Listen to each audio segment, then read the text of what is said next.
पोलादपूर शहरामध्ये शिमगा उत्सवानिमित्त सुरेंद्र चव्हाण पुरस्कृत आणि मोर्या मित्र मंडळाने आयोजित केलेली भव्य लेझिम स्पर्धा अतिशय उत्साहात पार पडली। तरुणांना संस्कृती आणि शारीरिक कलेकडे आकर्षित करण्यासाठी श्री काळभैरवनाथ सहान येथे हा भव्य सोहळा रंगला होता।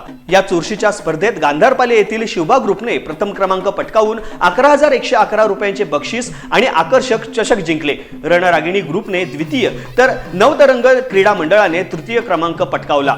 ओम साई मित्र मंडळाने चतुर्थ स्थान प्राप्त केले। यावेळी साने गुरुजी विद्यालय आणि भैरवनाथ नगर मंडळाला विशेष पारितोषिके देऊन गौरवण्यात आले। यावेळी कार्यक्रमाला महाडच्या माजी नगराध्यक्षा स्नेहल जगताप, पोलादपूर नगराध्यक्षा स्नेहा मेहता, आयोजक सुरेंद्र चव्हाण, काशीराम चव्हाण, अरविंद चव्हाण, भाजपचे प्रसन्न पालांडे, वैभव चांदे, नगरसेवक सिद्धेश शेठ, विनायक दीक्षित, स्वप्नील भुवड, सानवी गायकवाड, संदीप कदम आदी नगरसेवक व मान्यवर उपस्थित होते। लेझिमच्या तालावरती अवघ्या पोलादपूरकरांनी ठेका धरला। स्पर्धेतील उत्कृष्ट सादरीकरणामुळे उपस्थित प्रेक्षकांच्या डोळ्यांचे पारणे फिटले।